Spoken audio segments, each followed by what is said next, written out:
কখনো কি চিন্তা করে দেখছেন কেন আসলে মুসলমানরা 1400 বছর ধরে প্রায় পুরাটা সময় পৃথিবী ডমিনেট করলো, যেখানে শুরু হইলো মরুভূমি থেকে? কেন ইউরোপ আমেরিকা এত লম্বা সময় ডমিনেট করতে পারে না? আপনি যদি সময়ের 1400 বছরের স্কেলে দেখেন, ব্রিটিশ এম্পায়ার খুবই অল্প সময় আসলে ডমিনেট করছে, আমেরিকান এম্পায়ার খুবই অল্প সময় ডমিনেট করতেছে। কিন্তু আপনি যদি অ্যারাব এম্পায়ার, অটোমান এম্পায়ার দেখেন, এরা অনেক লম্বা সময় করছে, এর থেকে অনেক অনেক লম্বা সময়। এবং আপনার অ্যারাব মুসলিম এম্পায়ার যেটা, সেটা তো 500 বছর শুধু ডমিনেট করে সারা পৃথিবীর ইতিহাস পুরোপুরি বদলায় ফেলছে। অ্যান্ড দেন তারপরে আবার যখন অটোমান এম্পায়াররা আসলো, তারা যে সিটিগুলো বিল্ড করলো, যে লম্বা সময় ধরে সার্ভাইভ করলো, সাস্টেইন করলো, এবং সে এত লম্বা সময় তাদেরকে ওই পরিমাণ হত্যা অথবা জঘন্য হতাহতের কাজ করতে হয় না যেটা ব্রিটিশ এম্পায়ারকে করতে হয়েছে। কেন কেন চাইনিজ এম্পায়ার এতটা লম্বা সময় ডমিনেট করতে পারেন? তারা ছিল, রেলেভেন্ট ছিল। পার্সিয়ান এম্পায়ারও ছিল, কিন্তু সারা পৃথিবীর সবকিছুকে তারা বদলাইতে পারে নাই। কেন এটা মুসলিম এম্পায়াররা, সেটা অ্যারাব এম্পায়ার হোক অথবা অটোমান এম্পায়ার হোক, কেন তারা এটা আসলে এত লম্বা সময় পারছে এবং এত লম্বা সময় ধরে তারা সাস্টেইন করছে? এবং এখনও আপনি যদি দেখেন যে পৃথিবীর সবচেয়ে রিলিজিয়াসলি কমিটেড পিপল হচ্ছে কি মুসলমানরা, কেন ওয়েস্ট এটাকে ধারণ করতে পারে না?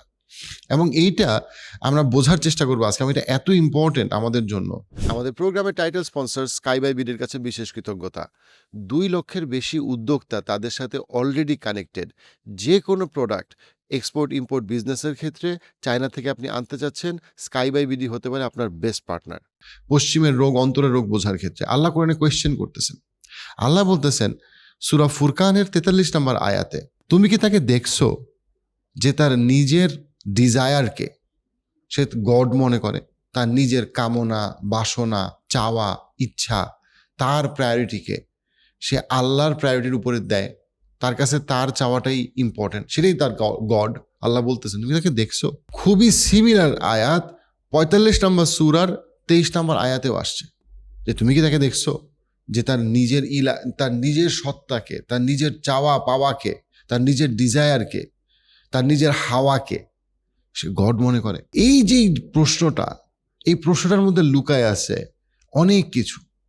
এক্সাম্পল দিই। এক ভদ্রলোকের সাথে কথা হচ্ছে, প্রবাসী, উনি একটা ওয়েস্টার্ন কান্ট্রিতে থাকেন। এই প্রবলেমটা ইস্টেও আছে, বাই দ্য ওয়ে। আমি বলতেছি না শুধু ওয়েস্টের প্রবলেম, বাট ওয়েস্টের প্রবলেমটা অনেক বেশি।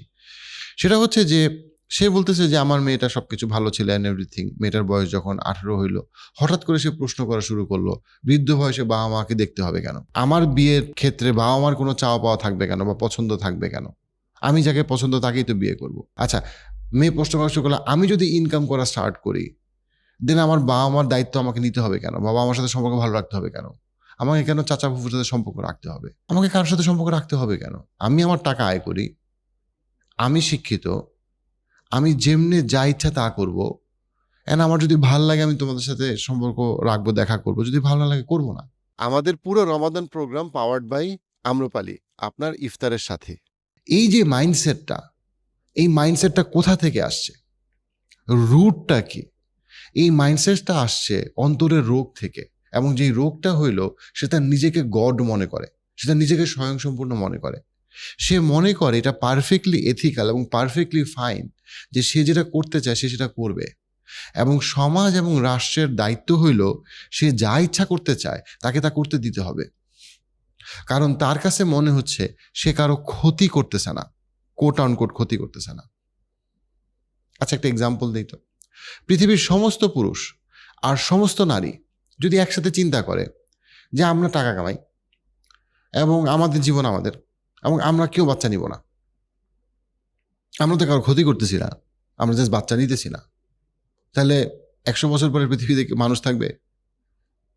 প্র্যাকটিক্যালি থাকবে না, বা খুব কম থাকবে। তাহলে পৃথিবীতে এত বছর ধরে মানুষ কেন আছে? কারণ মানুষ রেসপন্সিবল, কারণ মানুষ কালেকটিভলি মনে করে না যে রেসপন্সিবিলিটি নেওয়াটা তার জন্য খারাপ। কেন মানুষ যুদ্ধে যায়? তার পরিবারকে বাঁচানোর জন্য বা তার দেশকে বাঁচানোর জন্য।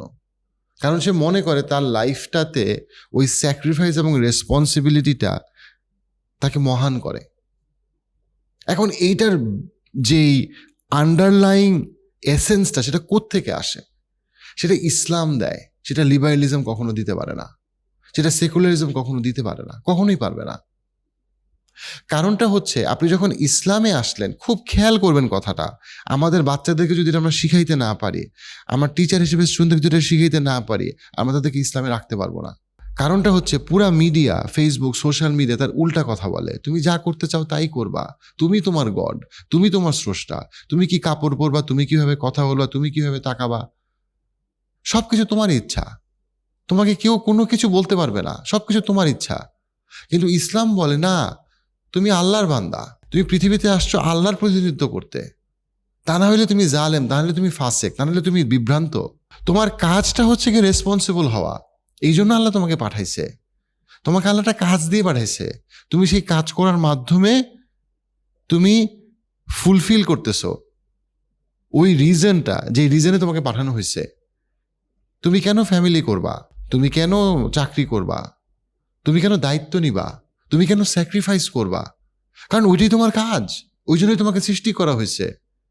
তুমি আল্লাহর কাছ থেকে আসছো, তুমি আল্লাহর কাছে ফেরত যাবা, কি নিয়ে ফেরত যাবা? তুমি সবসময় এই চিন্তাটা করবা, কারণ তুমি জানো যে তুমি এখানে একটা রাউন্ড ট্রিপে আসো, ওয়ান ওয়ে ট্রিপে তুমি নাই, তুমি রাউন্ড ট্রিপে আসো। লিবারেলিজম তোমাকে বলে এটা ওয়ান ওয়ে। আমি ওই যে থাকে না, আমরা টিকিট কাটার সময় আমরা ওয়ান ওয়ে যাচ্ছি, এখানে কোনো রাউন্ড ট্রিপ নাই। মুসলমান ইসলাম বলে দিচ্ছে এটা একটা রাউন্ড ট্রিপ, এবং আল্লাহর কাছে তোমার হিসাব দিতে হবে তুমি ট্রিপে কি করছো। এবং তোমার ট্রিপে কিছু কাজ আছে। একটা কাজ হচ্ছে ব্যক্তিগত, তোমাকে নামাজ রোজা হজ জাকাত করতে হবে। আর একটা কাজ হচ্ছে কি তুমি ফ্যামিলি, এবং ফ্যামিলিতে তোমার বাবা মার প্রতি অবশ্যই তোমাকে দায়িত্বশীল হইতে হবে, অবশ্যই দায়িত্বশীল হতে হবে, টু আ পয়েন্ট। যেখানে হাদিসে বলা হয়েছে, রাসূল সাল্লাল্লাহু আলাইহি ওয়াসাল্লাম বলতেছেন বাবা মাকে, যে তোমার সন্তানদের মধ্যে তোমার রিজিক আছে। বাবা মাকে বলা হচ্ছে তোমার সন্তানের মধ্যে তোমার রিজিক আছে। খেয়াল করবেন, আপনি কখনোই ইসলামে বলতে পারবেন না যে আমি স্যাক্রিফাইস করবো না, রেসপন্সিবল হব না, আপনার কোনো সুযোগই নাই। এটা আপনি লিবারেলিজমে বলতে পারবেন যে হ্যাঁ আমি আমার টাকা কামাই, আমি যেমনি ইচ্ছা করি, আমার শরীর আমার, আমার মন আমার, সব আমার। এই যে সব আমার, এটা কোথা থেকে আসে? কোরআনে আল্লাহ বলতেছে তুমি কি তারে দেখো নাই? ওই যে অন্তরের রোগ, প্রচন্ড রোগী, সে রোগের বাস্তবতাটা কি? সে তার নিজেকে গড মনে করে। নিজেকে গড মনে করা মানে কি? সে কি নিজের মূর্তি বানাইছে? না, সে তার ইচ্ছায় চলে, সে স্বেচ্ছাচারী, তার যা ইচ্ছা সে তা করবে, সে কেউ কাকে কিছু বলতে পারবে না। এবং এইটা আমাদের মাথায়, আমাদের ছেলেমেয়ের মাথায় ঢুকানো হয়েছে। শুধু পশ্চিমে না, পশ্চিমেরা ঢুকাইছে বাংলাদেশিদের মাথায়ও। পুরা মুসলিম বিশ্বের সমস্যা এটা। কেন আমাকে করতে হবে? কারণ তুমি আল্লাহর বান্দা। কেন তুমি হিজাব করবা? কারণ তুমি আল্লাহর বান্দা। তুমি যদি আল্লাহকে বিশ্বাস না করো, that's a different thing. But যখন তুমি বলতেছো যে তুমি ঈমান আনছো, দেন তোমার কাজ হচ্ছে কি আল্লাহ যেটা বলছে সেটা করা। তুমি কোনো পুরুষের জন্য হিজাব করবা না, তুমি হিজাব করবা কারণ আল্লাহ তোমাকে নির্দেশ দিছে। তুমি কেন সিগারেট খাবা না? তুমি কেন গাঁজা খাবা না? তুমি কেন বেয়াদবি করবা না? তুমি কেন তোমার বাচ্চাকে সময় দিবা? তুমি কেন তোমার বউকে সময় দিবা?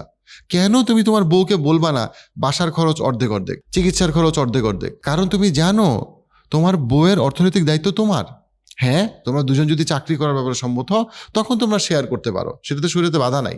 কিন্তু তুমি বাধ্য করতে পারো না তাকে যখন সে চাকরি করতেছে না, কারণ বিয়ের কন্ট্রাক্টের মাধ্যমে তুমি আসলে তার দায়িত্বটা নিছো। প্রত্যেকটা জায়গায় আপনার ইসলামী শরীয়ত ফলো করতে হবে, কারণ আপনি দায়িত্বশীল, আপনি আল্লাহর বান্দা, তার মানে আপনি রেসপন্সিবল।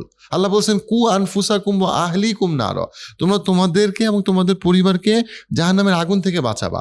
তার মানে বাঁচানোর জন্য যে কোনো দায়িত্ব তোমার। কিন্তু লিবারেলিজমে, ও মাই গড, আমার যা ইচ্ছা আমি তা করব, আমার টাকা, আমার গাড়ি, আমি লোন দিব, আমি যেমনি ইচ্ছা চলবো। অ্যান্ড দেন এই মানুষগুলাকে তাড়িত করে কারা? কর্পোরেশন। তাদেরকে বেটার কনজিউমার বানায়। তুমি যত আয় করবা তত ট্যাক্স দিবা, তুমি যত স্পেন্ড করবা তত ট্যাক্স দিবা, তত বিজনেসকে তুমি ফ্লো করাবা। তার মানে এই মানুষগুলা, নাজ, NUDGE, নাজ নামে একটা চমৎকার বই আছে, ওই বইতে দেখানো হয়েছে সাধারণ মানুষ যত বেশি পরিবার থেকে, এটা একটা আপনার কনজিউমার সাইকোলজির উপরে বই, চমৎকার বই। ওইখানে উনি বলছে, উনি একজন আমেরিকার টপ মার্কেটিং গুরু, উনি বলছে মানুষ যত পরিবার থেকে বের হয়ে আসে, যত সে নিজেকে স্বাধীন মনে করে, তত সে কর্পোরেশনগুলার কাছে ভালোবাসার মানুষ হয়ে ওঠে। কেন? কারণ এই মানুষগুলো সবচেয়ে বেশি আয় করে, সবচেয়ে বেশি ব্যয় করে, এবং এইটাই কর্পোরেশনরা চায়। তারা অনেক বেশি জিনিস কিনবে এবং অনেক বেশি ইনকাম করবে। তাতে কি হবে? তাতে তারা এই কর্পোরেশনগুলোকে টাকা দিবে। তাই তো কথাটা। আপনি জিনিসটা চিন্তা করে দেখেন, যে মানুষটা নিজেকে স্বাধীন মনে করে, স্বয়ংসম্পূর্ণ মনে করে, সে অটোমেটিক্যালি কর্পোরেশনের প্রে। খুবই ভালো consumer, very good spender, exactly that is what they want. এবং এই জন্য তারা ফেসবুকের অ্যালগোরিদমে, ইউটিউবের অ্যালগোরিদমে বারবার আপনাকে দেখাবে, তোমার কাউকে লাগবে না। ধর্ম জাস্ট একটা রিচুয়াল, করলে করলে, না করলে নাই, তুমি যা মনে করো তাই। আপনি যদি দেখেন ইলন মাস্কের ধর্মটা কি, ইলন মাস্কের ধর্ম হচ্ছে সে যেটা চায়, সে যেটা মনে করে, সে আল্লাহকে তৈরি করে। আপনি যদি ট্রেভার নোয়া হারারির বই পড়েন, সে ডাইরেক্টলি বলছে যে একসময় মানুষের আল্লাহকে প্রয়োজন ছিল, এই জন্য সে আল্লাহকে তৈরি করছে, এখন সেই আল্লাহ। ট্রেভার নোয়া হারারি এখন পৃথিবীর সবচেয়ে পাওয়ারফুল ইন্টেলেকচুয়ালদের একজন, এবং ওয়ার্ল্ড ইকোনমিক ফোরামে রেগুলার বক্তব্য দেয়, এবং এই মানুষগুলোর বই বেস্ট সেলার হয়, স্যাপিয়েন্স থেকে শুরু করে সবকিছু। আমি ওর সবগুলা বই পড়ছি। মানে সাক্ষাৎ ইবলিস বলতে যদি কেউ থাকে, সে নিজে হচ্ছে গে, অন টপ অফ দ্যাট সে যেটা প্রচার করে সেটা হচ্ছে গিয়ে ধর্ম একটা সম্পূর্ণ একটা মানুষের বানানো তৈরি করা। মানে মানে ইবলিসের সবচেয়ে পছন্দের বান্দাদের একজন হচ্ছে গিয়ে ট্রেভার নোয়া হারারি, এবং তার বই আমাদের ছেলে মেয়ে পড়ে বলতেছে ওয়াও অসাধারণ, কোট করতেছে তাকে। কেন করবে না? কারণ আমরা তো মুসলমানরা তাদেরকে ধরাই দিচ্ছি না যে ট্রেভার নোয়া হারারি নিজেকে গড মনে করে, আল্লাহ মনে করে। এটা হচ্ছে সবচেয়ে ভয়ঙ্কর অন্তরের রোগ, এবং এটা থেকে মুক্তির একমাত্র উপায় ঈমান এবং তাকওয়াকে বোঝানো যে তুমি তো কোনো দিক থেকে স্বয়ংসম্পূর্ণ না। একটু ঠান্ডা হইলে তুমি নিতে পারো না, একটু গরম পড়লে তুমি নিতে পারো না, কোনো রকম অতিরিক্ত বৃষ্টি হয় তুমি নিতে পারো না, যদি বৃষ্টি বন্ধ হয়ে যায় তুমি নিতে পারো না। কিন্তু তুমি নিজেকে স্বয়ংসম্পূর্ণ মনে করো। তুমি কোন দিক থেকে স্বয়ংসম্পূর্ণ? তুমি কোনো দিক থেকে, তুমি আবেগের দিক থেকে স্বয়ংসম্পূর্ণ না, তুমি কোনো দিক থেকে স্বয়ংসম্পূর্ণ না। তুমি আল্লাহর বান্দা, তোমার কাজ আল্লাহকে সার্ভ করা, তোমার কাজ আল্লাহর প্রতিনিধিত্ব করা পৃথিবীতে, সংস্কার করা, এবং এটাই হচ্ছে তোমার হাইয়েস্ট বিইং। এটা হচ্ছে তোমার সবচেয়ে সম্মানিত জায়গা, যে তুমি আব্দুল্লাহ, তুমি আল্লাহর বান্দা, আল্লাহর স্লেভ, এবং তুমি রেসপন্সিবল। এবং যখন তুমি রেসপন্সিবল হবা না, তখন তুমি কি হবা? যেটা পশ্চিমাতে হতেছে, সেটা হচ্ছে কি যে মানুষ ইচ্ছা হচ্ছে না, বাচ্চা নিবে না। এবং বার্লিনে রিসেন্টলি একটা জিনিস ঘোষণা হয়েছে, সেটা হচ্ছে কি যে ছেলেরা সুইমিং পুলে যেহেতু টপলেসলি সাঁতার কাটতে পারে পাবলিকলি, সেহেতু মেয়েরাও এখন টপলেসলি সাঁতার কাটতে পারবে সুইমিং পুলে। তাতে কি হইলো? প্রচন্ড নারী অধিকার হইলো, প্রচুর পরিমাণে নারী অধিকার হইলো। অথচ গত 20-30 বছরে বার্লিনে নারীদের নিরাপত্তা কিন্তু উন্নত হয় নাই, সেক্সুয়াল ভায়োলেন্স কিন্তু কমে নাই, কিন্তু টপলেস করতে হবে। এই যে চিন্তাগুলো, এগুলো কোথা থেকে আসে? আমার যা মনে হয় তাই তো আল্লাহ, আমার যা মনে হয়, মানুষের যা মনে হয় তাই নিয়ম। খেয়াল করবেন এর রুটটা কোথায়। রুটটা হচ্ছে গিয়ে ইবলিস থেকে, আহলুস শায়াতিন, যে সে ইন্সপায়ার করে মানুষকে। তোমার তো কাউকে দরকার নাই, কারণ এটাই হচ্ছে সবচেয়ে ভয়ঙ্কর শিরক। এবং আমরা যদি এটা না বুঝি, আমাদের ছেলে মেয়েকে এটা না বুঝাইতে পারি যে তুমি আল্লাহর বান্দা, তুমি আল্লাহর স্লেভ, এবং তোমার হাইয়েস্ট ফর্ম, যে কারণে ইসলামিক সিভিলাইজেশন এত লম্বা সময় টিকে ছিল এবং সার্ভাইভ করছে, কারণটা হচ্ছে আল্লাহ বলছে আমাকে ফ্যামিলি, তাই ফ্যামিলি করতে হবে। আমাকে বলছে বাচ্চার প্রতি দায়িত্ব, তাই আমাকে দায়িত্বশীল থাকতে হবে। আমার ইচ্ছা হইল আমি অ্যাবর্শন করলাম, আমার ইচ্ছা হইল আমি কোনো বাচ্চা নিব না, আমার ইচ্ছা হইল আমি 10টা চাকরি করব, আমার ইচ্ছা হইল আমি কোনো চাকরি করব না। না, তোমার ইচ্ছা ততটুকুই অ্যাকসেপ্টেবল যতটুকু ইচ্ছা ইসলামিক শরীয়তের ভিতরে তুমি প্র্যাকটিস করতে পারবা। ইসলামিক শরীয়তের বাইরে তুমি কোনো ইচ্ছা প্র্যাকটিস করতে পারবা না। That is why Islamic civilization flourish করতে পারছে, ওয়েস্টার্ন সিভিলাইজেশন ধ্বংস হয়ে যাচ্ছে। ওয়াই? বিকজ দ্য মোর তারা চিন্তা করতেছে আমার যা ইচ্ছা আমি তাই করব, সাথে সাথে তারা ওই জিনিসগুলো করতেছে যেটা আত্মঘাতী, যেটার জন্য তাদের সিভিলাইজেশন ধ্বংস হয়ে যাচ্ছে। যেমন আপনি যদি চিন্তা করেন আমেরিকা যে ইরাক ওয়ার, এখন ইরানের সাথে সংঘাত, ভিয়েতনামে যা করছে, আফগানিস্তানে যা করছে, প্রত্যেকটা হচ্ছে গিয়ে আত্মঘাতী। আমেরিকার সিটিজেনদের অবস্থা খারাপ, সেখানে সে যুদ্ধ করে যাচ্ছে।